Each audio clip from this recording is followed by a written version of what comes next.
നമ്മുടെ ദൈവം വിശ്വസ്തനാണ്. ഇന്ന് ഭാരപ്പെടുന്ന വിഷയങ്ങൾ ജീവിതത്തിലുണ്ടെങ്കിൽ അതിനൊക്കെ കർത്താവിന്റെ കരങ്ങളിലേക്ക് ഒന്ന് ഇറക്കി വെച്ച് വിശ്വാസത്തോടെ പ്രാർത്ഥിക്കാം, അത്ഭുതങ്ങൾ പ്രതീക്ഷിക്കാം. കർത്താവ് നമ്മളെ സഹായിക്കും. സങ്കീർത്തനം 121 നമ്മൾ കാണുന്നത് പ്രകാരമാണ്: പർവ്വതങ്ങളിലേക്ക് ഞാൻ എന്റെ കണ്ണുകൾ ഉയർത്തുന്നു, എന്റെ സഹായം എവിടെ നിന്ന് വരും? എന്റെ സഹായം ആകാശവും ഭൂമിയും സൃഷ്ടിച്ച കർത്താവിൽ നിന്ന്. നമ്മൾ പ്രകൃതിയിലേക്ക് നോക്കുമ്പോൾ, പ്രകൃതിയുടെ ഓരോ ഭംഗിയും ഒക്കെ ആസ്വദിക്കുമ്പോൾ അവിടെ ദൈവത്തിന്റെ സൃഷ്ടി വൈഭവത്തെയാണ് നമ്മൾ കാണുന്നത്, അല്ലെ?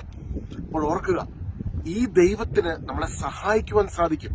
അതുകൊണ്ടാണ് സങ്കീർത്തനം പറയുന്നത്: പർവ്വതങ്ങളിലേക്ക് ഞാൻ എന്റെ കണ്ണുകൾ ഉയർത്തുന്നു, എന്റെ സഹായം കടന്നു വരുന്നത് ആകാശവും ഭൂമിയും സൃഷ്ടിച്ച ദൈവത്തിൽ നിന്ന്, എന്റെ പിതാവായ, എന്നെ ജനിപ്പിച്ച എന്റെ കർത്താവായ ദൈവത്തിൽ നിന്ന്.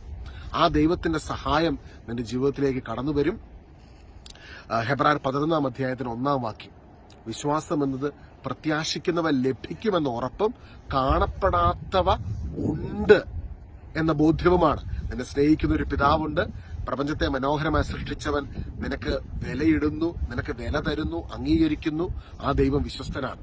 ഹെബ്രായർ 11 നമ്മൾ കാണുന്ന ഇപ്രകാരമാണ്: തന്നോട് വാഗ്ദാനം ചെയ്തവൻ വിശ്വസ്തനാണെന്ന് സാറാ വിചാരിച്ചതുകൊണ്ട് അവൾ പ്രായാധികം കഴിഞ്ഞിട്ടും അവൾ ഗർഭധാരണത്തിന് വേണ്ട ശക്തിയെ സ്വീകരിച്ചു. എങ്ങനെയാണ്?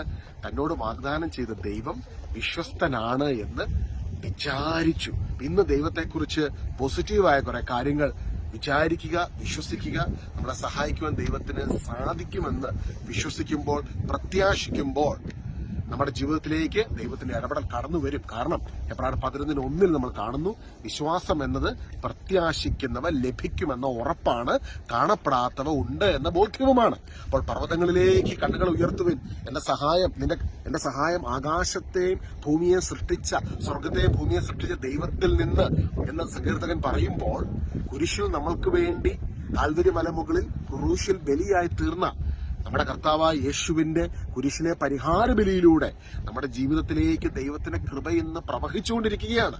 അത് വിശ്വാസത്തോടെ നമുക്ക് സ്വീകരിക്കാം. ഈ മെസ്സേജ് കേൾക്കുമ്പോൾ ഈ മെസ്സേജ് എന്തിനു വേണ്ടിയാ? വിശ്വസിക്കുക. ദൈവം നിനക്ക് അനുകൂലമായിട്ടുണ്ട്, നിന്നെ സ്നേഹിക്കുന്നു, അവൻ ക്രൂശിൽ നിനക്ക് വേണ്ടി സകലതും പൂർത്തീകരിച്ചു. അപ്പൊ ഇന്ന് വിശ്വസിക്കുമ്പോൾ ദൈവത്തിന്റെ കൃപ നമ്മുടെ ജീവിതത്തിന്റെ എല്ലാ മേഖലകളിലേക്കും കടന്നു വരും. റോമ 5:17 കൃപയുടെയും നീതിയുടെയും ദാനത്തിന്റെയും സമൃദ്ധി സ്വീകരിക്കുന്നവർ യേശുക്രിസ്തു എന്ന ഒരു മനുഷ്യൻ വഴിയായി എത്രയോ അധികമായ ജീവനിൽ വാഴും. ജീവിതത്തിന്റെ എല്ലാ മേഖലകളിലേക്കും ദൈവികമായ ഒരു വാഴ്ചയിലേക്ക് പരിശുദ്ധാത്മാവ് നമ്മളെ പ്രവേശിപ്പിക്കും.